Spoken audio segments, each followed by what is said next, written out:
का स्वागत है। और आज इस वीडियो में सृष्टि रचना का भाग 1 का पार्ट 3 नंबर वीडियो आएगा। मतलब आपने अगर पिछली वीडियो पार्ट 1 पार्ट 2 देख चुके हैं तो अच्छी बात है, आज की बात भी समझ में आएगी। जो पार्ट 2 में हमने बतलाया है वो आपको बतलाया गया है कि ब्रह्मा विष्णु महेश के द्वारा ब्रह्मांड की रचना हुई है एवं 14 भुवनों का निर्माण हुआ है। और इसके बाद उन्होंने अपने स्वयं के रहने के लिए 3 लोगों का निर्माण किया, जिसे स्वर्ग, पाताल और पृथ्वी कहा जाता है। ठीक है, धरती आकाश पाताल। तो अब यहाँ पर जो तीसरा पार्ट है, तीसरे पार्ट में भी 2 लाइन का हम अनुवाद समझाएंगे, जिसमें पहले हम आपको वाणी समझा देते हैं।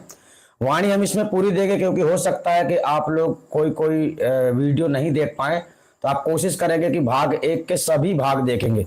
अभी पार्ट 1 बन चुका है, 2 भी बन चुका है, आज तीसरा नंबर आ रहा है। तो अगर आप एक तरफ से सभी पार्ट को देखेंगे तो सृष्टि रचना के बारे में आपको बहुत जानकारी मिलेगी। क्योंकि संसार में आप लोग ऐसा समझते हैं कि जो ज्ञान गंगा के माध्यम से सृष्टि रचना बताई गई है या फिर अनुराग सागर के माध्यम से सृष्टि रचना बताई गई है, तो यानी जितनी सृष्टि रचना लोगों ने अपने अपने तरीके से बताया है उसमें और सदगुरु कबीर साहब ने जो बताया है उसमें बहुत अंतर है।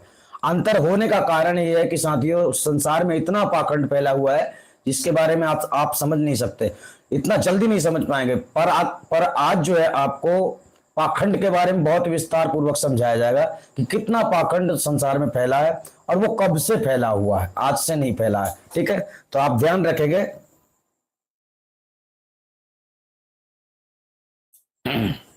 चलिए सबसे पहले वाणी समझ लीजिए। वाणी आज हम फिर से पुनः प्रारंभ से करेंगे।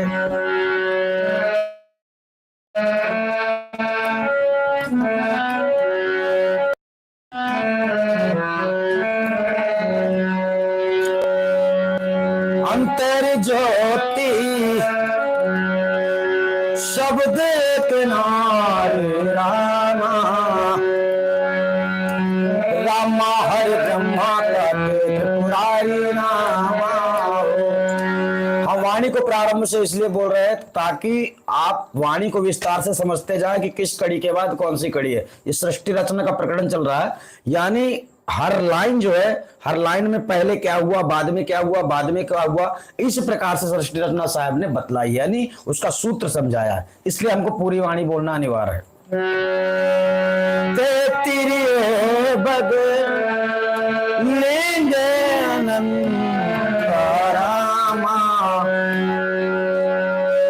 रामा तेरो न जाने आदि अरवंता रामा। ये वाणी पहले पार्ट में आया है, भाग 1 के पहले पार्ट में इसका अनुवाद पूरा दिया गया है। विधाते की रामा, रामा 14 बात सोली रामा। हरि हरि ब्रह्मा महतो नारू रामा, रामा तीन बसावल गाँव रामा। यहां तक का अनुवाद पार्ट 1 पार्ट 2 में आ चुका है। अब जो अनुवाद आज आप लोगों को मिलने वाला है उसकी वाणी क्या है ये जान लेते हैं। तीन पुनेरा चल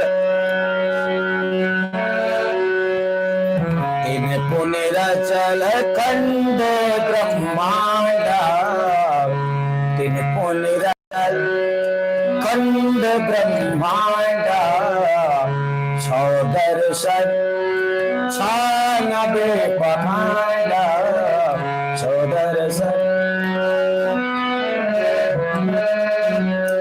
पेटे न काहू वेद पढ़ाया रामा, पेटे न काहू वेद पढ़ाया रामा। अरे सुनती कराए तुरक नहीं आया रामा। चलिए यहां पर विस्तार समझना है। साहब ने कहा इस वाणी में 3 पुण्य रचल खंड ब्रह्मांडा, 6 दर्शन 96 प्रकांडा, 96 पाखंड। अब यहां पर आपको समझना है कि यहां पर पाखंडों का वर्णन हुआ। इस संसार में जितने पाखंड हैं ये सब जात पात धर्म अधर्म, मतलब जितने नाना प्रकार के धर्म बनाए गए ना, ये सिर्फ पाखंड ही है संसार में। धर्म अगर कहो तो मनुष्य का एक ही धर्म है और वो सत्य धर्म है। ठीक है, मनुष्य के जो निज कर्तव्य होते हैं उसी को धर्म कहा जाता है। अगर आदमी पाप करने लगे, गलत करने लगे, उसी को अधर्म कहा जाता है। तो अच्छे कर्मों को ही धर्म कहा गया। ठीक है, तो आप लोगों को यहां पर समझना, 3 पुण्य रचल खंड ब्रह्मांडा, 6 दर्शन 96 प्रकांडा। यहां पर आपको एक बात यह भी समझ लेना है कि ब्रह्मांड का निर्माण तो पहले हो गया, लेकिन अब यहां पर 9 खंडों में, मतलब 14 भुवनों के अंतर्गत जीव के आवागमन के लिए दरवाजे बनाए गए हैं, जिसे 9 खंड कहा जाता है। हमारे शरीर में 9 विशेषता छिद्र है, जिन छिद्र से जीवात्मा शरीर में प्रवेश भी करती है और शरीर से निकलती भी है।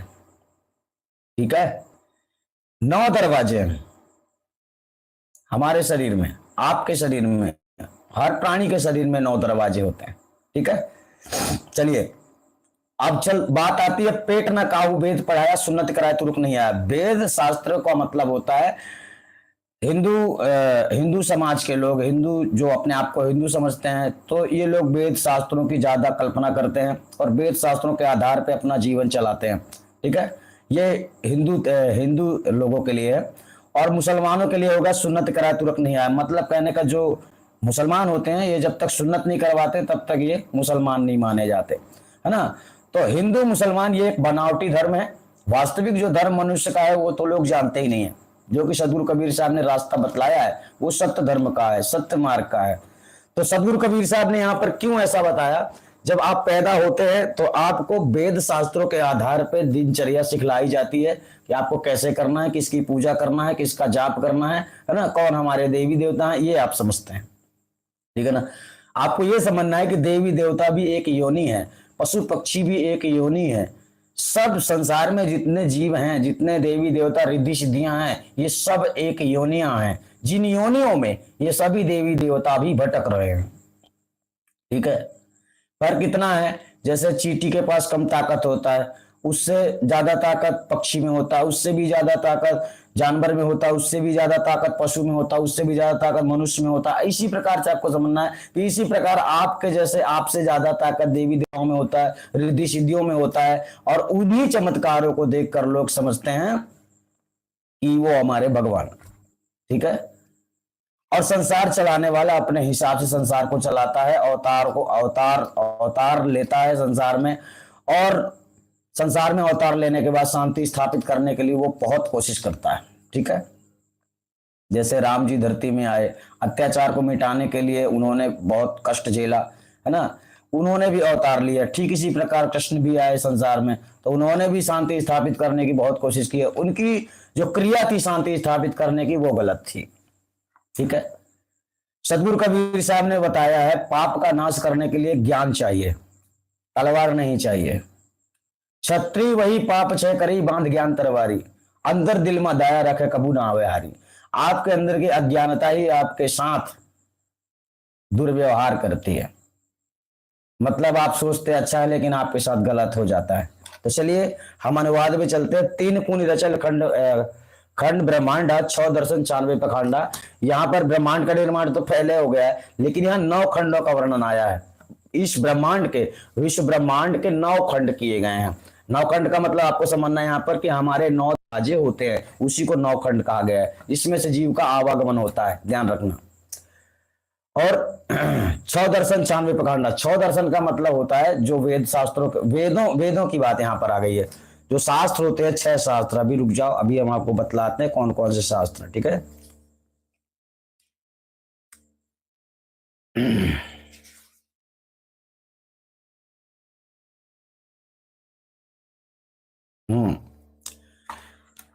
सबसे पहले आपको ये जानना है पार्ट नंबर 2 में क्या क्या बताया गया है। पार्ट नंबर 2 में बताया गया है कि ब्रह्मा विष्णु महेश के द्वारा ब्रह्मांड की रचना हुई, उसके बाद 14 माले तैयार किए गए, यानी 14 भुवनों का निर्माण हुआ। इसके बाद 3 लोकों में इन्होंने निज स्थान बनाया, अपने स्वयं के रहने का स्थान, ठीक है। मृत्युलोक, स्वर्गलोक और हाँ पाताल लोक, ठीक है। 3 लोक इन्होंने स्वयं के निज स्थान बनाए। अब यहां पर चलता आगे क्या हुआ।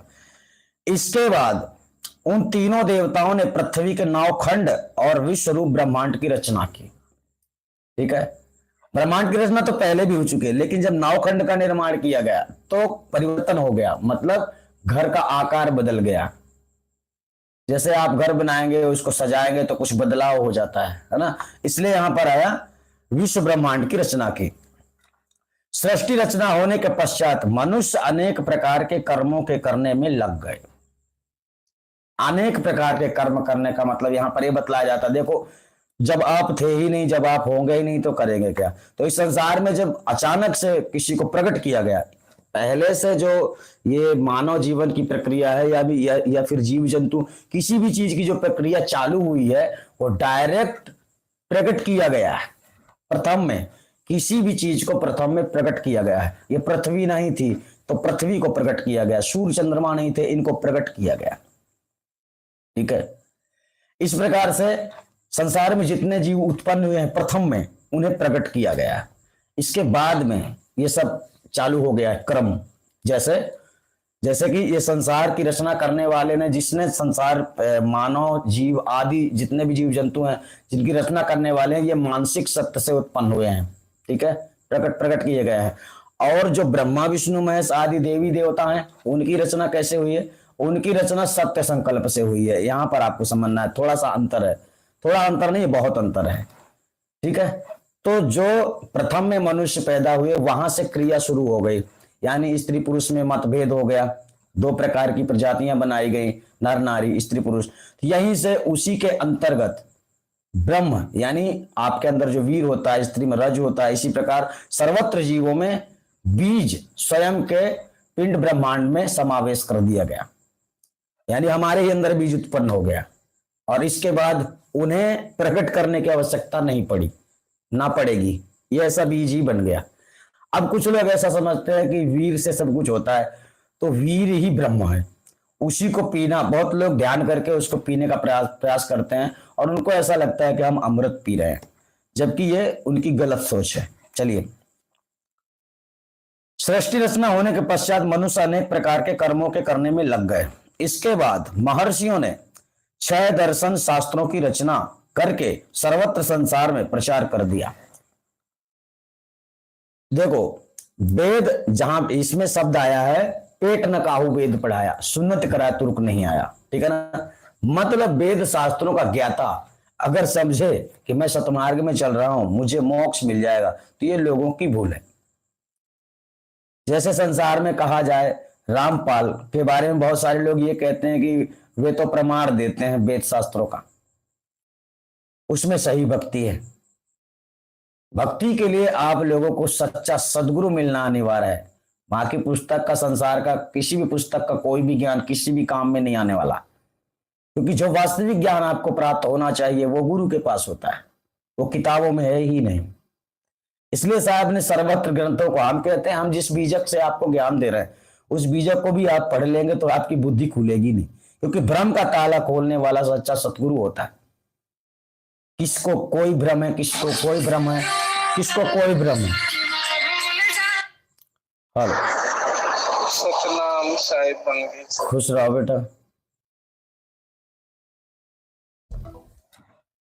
हाँ मतलब जो 6 दर्शन 6 शास्त्र बनाए गए हैं, तो 6 दर्शन इसको कहा जाता है। यानी ये भी भक्ति के लिए एक आधार बनाया गया है कि किस प्रकार से भक्ति करना है। शास्त्रों में भी भक्ति बतलाई है, पुराण में भी भक्ति बतलाई है, वेदों में भी भक्ति बतलाई है ना। तो ये भक्ति वाले जितने धर्म ग्रंथ माने जाते हैं, तो इन ग्रंथों में मनुष्य फंस गए। और जो सदगुरु कबीर साहब ने बीजक में ज्ञान दिया, शिक्षा दी है, उनके बीजक का एक मूल तथ्य यही होता है कि सच्चे सदगुरु की शरण ले। उनके बीजक का मतलब ये नहीं कि तुम मेरी किताब पढ़ लो बस, नहीं, तुम सच्चा सदगुरु ढूंढ लो तो तुम्हें सतमार्ग भी मिल जाएगा, तुम्हें आत्मज्ञान भी मिल जाएगा और चाहोगे तो मोक्ष भी मिल जाएगा। क्योंकि आपके ही चाहने से होगा। आप कर्तव्य करेंगे तभी आपको परिणाम मिलेगा, है ना। तो इसमें सहायक होता है सच्चा सदगुरु, पाखंडी गुरु नहीं। संसार के आप सर्वत्र ग्रंथों को पढ़ लो, अगर तुम्हें आत्मज्ञान नहीं हुआ, आत्मज्ञान हो भी जाए और आप सतमार्ग में ना चले तो आप मुक्त नहीं हो सकते, ये ध्यान रखना। मान लीजिए कि धोखाधड़ी से आपने गुरु की सेवा करके, छल कपट से, कैसे भी करके आपने ज्ञान प्राप्त कर लिया, लेकिन सतमार्ग को अगर तुमने छोड़ दिया तो फिर तुम, सतमार्ग छोड़ने का मतलब गलत मार्ग में चले गए, और गलत मार्ग में चले जाए तो फिर आपके पिताजी चाहे राजा हो, चाहे मंत्री हो, चाहे प्रधानमंत्री हो, गलत का परिणाम गलत ही होता है। इसलिए सतमार्ग को कभी नहीं छोड़ना, तब सत्य तक पहुंचोगे। सतमार्ग छोड़ दोगे तो गलत मार्ग में चले गए, गलत मार्ग में पहुंच गए तो 84 ही जाना है ना, यानी पाखंड से छूटोगे नहीं। तो यहां आपको समझना, महर्षियों ने 6 दर्शन शास्त्रों की रचना करके सर्वत्र संसार में प्रचार कर दिया।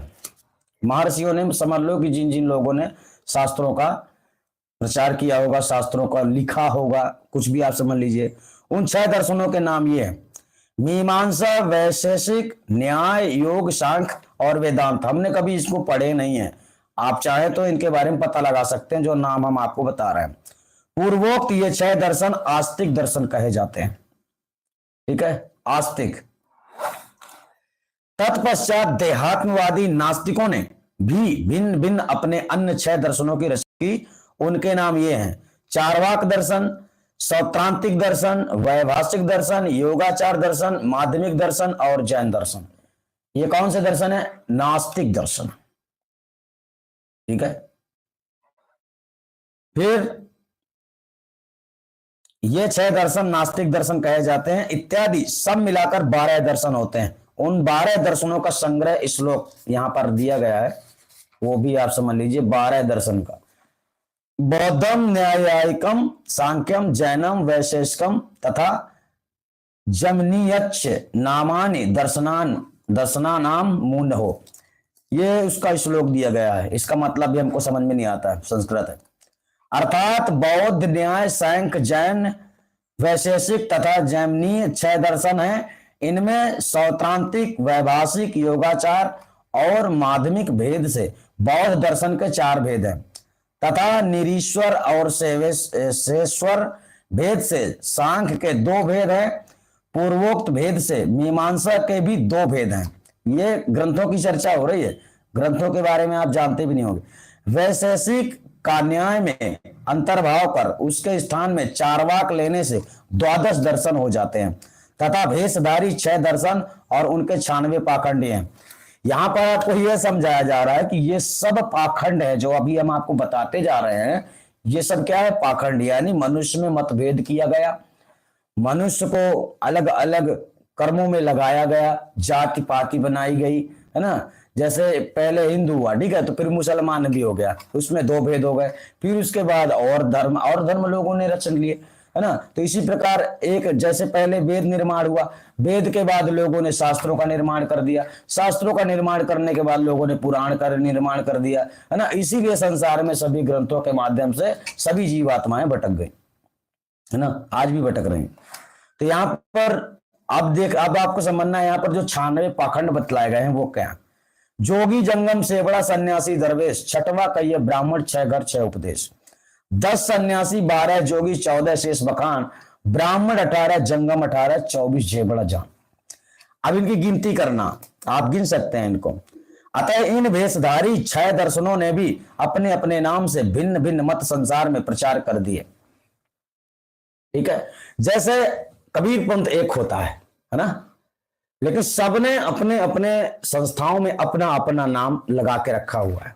जैसे किसी ने निराकारी पंथ बनाया हुआ है ना, उसमें भी कबीर का ज्ञान चलता है। राधा स्वामी पंथ बना के रखा है, वो भी कबीर पंथ के नाम से चलता है। रामपाल ने अपना पंथ बनाया ही है, उसका भी अलग से चल रहा है ना। लेकिन इसी प्रकार से आपको जैसे एक मदन पंथ भी चल रहा है, कबीर के नाम पर बहुत सारे पंथ चल रहे हैं। लोग यानी अपना नाम विकासित करना चाहते हैं, प्रचार करना चाहते हैं, फेमस होना चाहते हैं, नाम कमाना चाहते हैं। तो ये नाम कमाने वाले लोभी लालची ऐश्वर्य कर रहे हैं, मतलब जो ऐश्वर्य में डूब जाते हैं ना, वे अपनी जिंदगी की परवाह नहीं करते हैं। मतलब उन्हें फिर झुकना नहीं आता है। अगर आज भी आप लोगों के ज्ञान की आंखें अगर खुलेंगी तो आप जागेंगे कि क्या कबीर ही झूठे होंगे। यानी हम जो आपको बतला रहे हैं वो प्रीमियम है, यानी कि कबीर ने जो बतलाया सिर्फ वही हम आपको बताने का प्रयास कर रहे हैं। और हम हर ग्रंथों को इसलिए नहीं पढ़ते हैं क्योंकि हर ग्रंथों में और इस ग्रंथ में जो कबीर का वास्तविक ग्रंथ है, मतलब मिलान नहीं होता है, सब अलग अलग बता रहे हैं। अब पूरी दुनिया सृष्टि रचना के बारे में इस प्रकार नहीं बताएगी जिस प्रकार हम बता रहे हैं, क्योंकि लोगों को पता ही नहीं है। चलिए 96 पाखंड के बारे में जान लीजिए क्या है। ये सब पाखंड है, जितने जात पात धर्म धर्म बनाए गए हैं, मतलब ये लोगों ने, जैसे बौद्ध धर्म, यीशु मसीह, जैन धर्म, ये सब लोगों ने धर्म बनाए ना, जात पात जितने बनाए गए हैं ये सब पाखंड बनाए गए हैं, यानी इनको पाखंड कहा है साहब ने। ठीक है।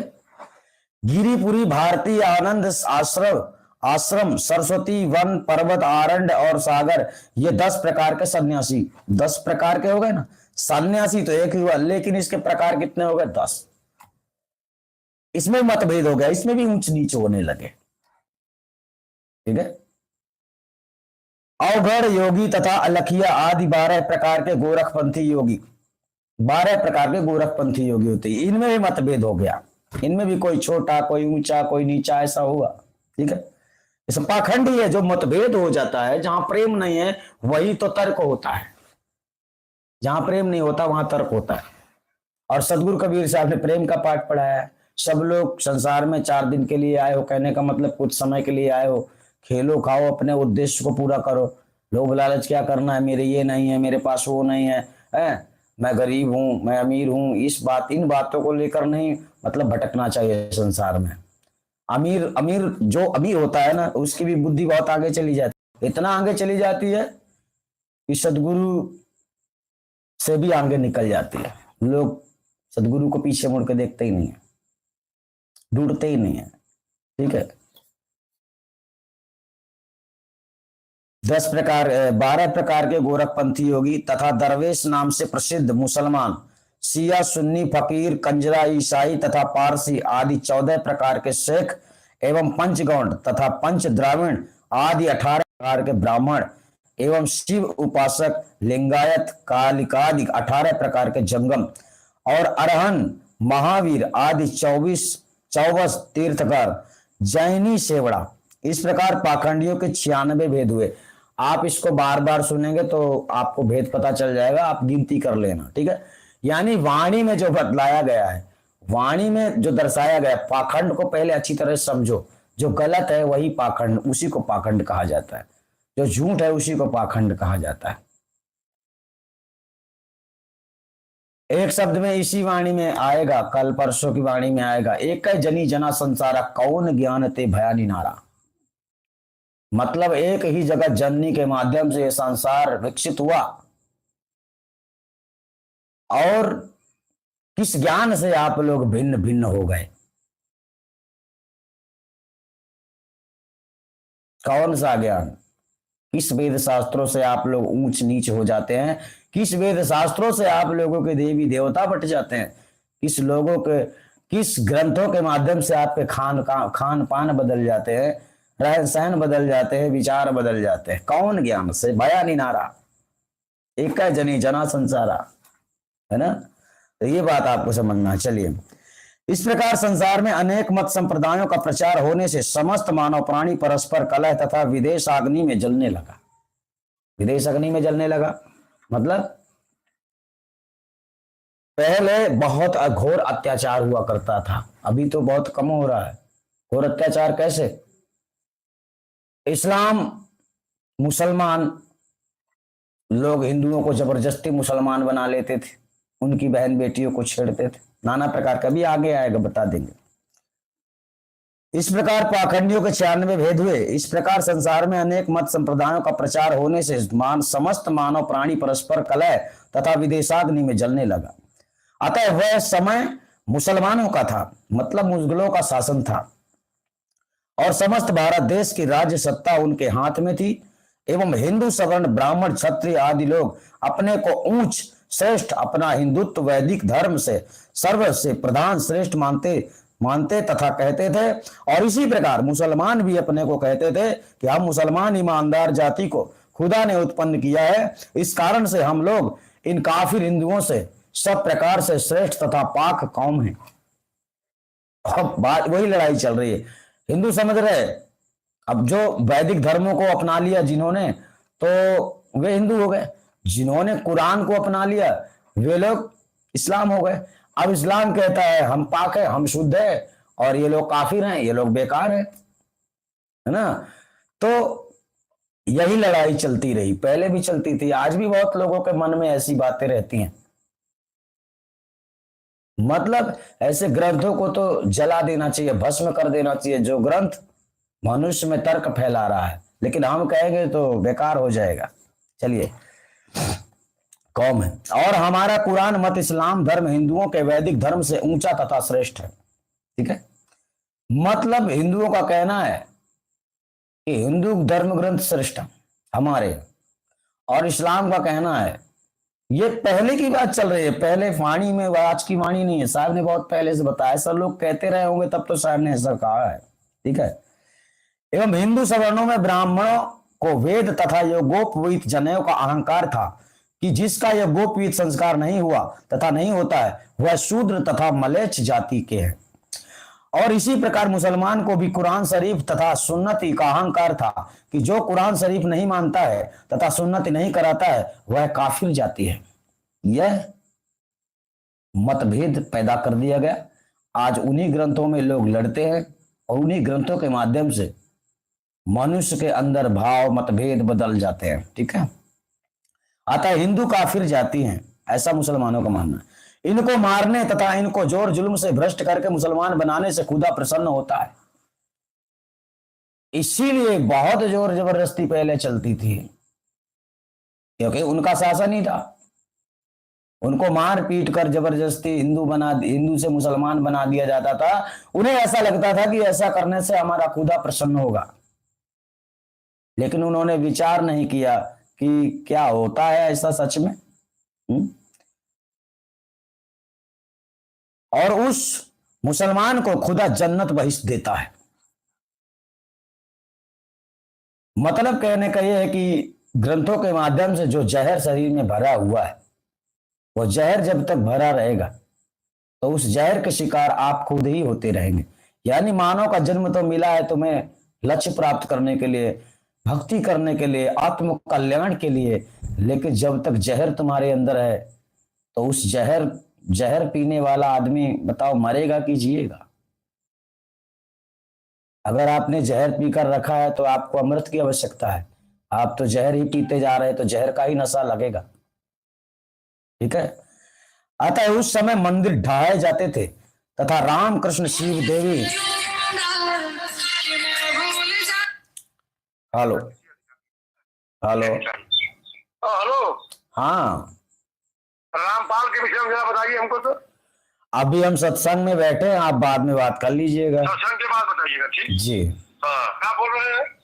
बाद में बताएंगे रामपाल के बारे में। सत्संग में बाद में बताएंगे। हाँ, सत्संग में हूँ, सत्संग में है बेटा। सत्संग दे रहे हैं।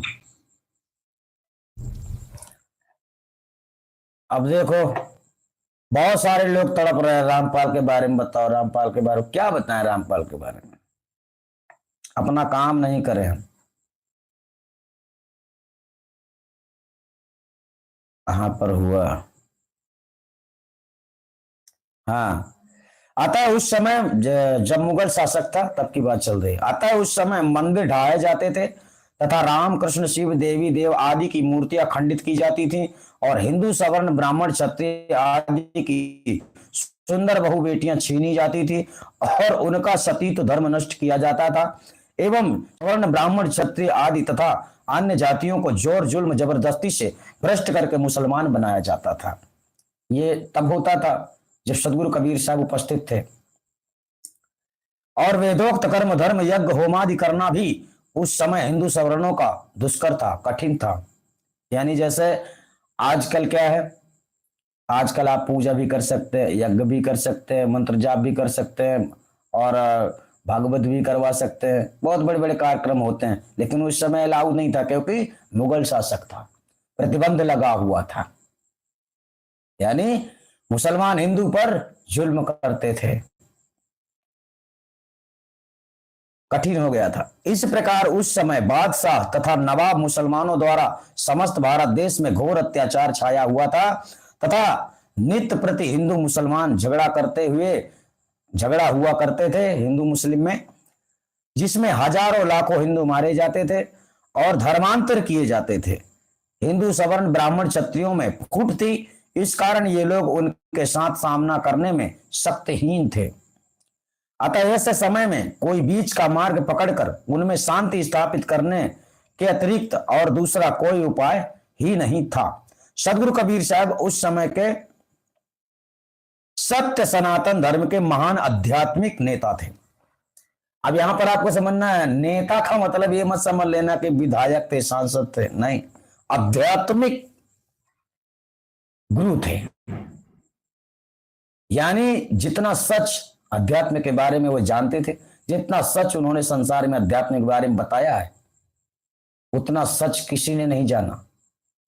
और जिन लोगों ने जाना नहीं तो आपको सोचना है वो बताएंगे कैसे। अतः हिंदू और मुसलमानों में शांति स्थापित करना उनका कर्तव्य था। इसलिए उन्होंने अपना सत्योपदेश देना प्रारंभ किया कि ऐ हिंदुओं तथा मुसलमानों। अब यहां से देखो, उद्देश्य सच में होता है। हम भी चाहते हैं तुम भक्ति करो ना करो, उससे फर्क नहीं पड़ता हमको, लेकिन हम भी चाहते हैं कि आप लोग शांति से संसार में रहिए, लड़िए झगड़िए नहीं, क्रोध नहीं करिए, किसी को दुश्मन नहीं समझिए अपना। हमारा भी वही संदेश है। जब उन्होंने ऐसा देखा कि ऐसा अत्याचार संसार में हो रहा है, तो बात वही है कि कबीर साहब के बारे में आपने थोड़ा बहुत जाना भी होगा कि कबीर साहब ने कितने बड़े बड़े चमत्कार किए।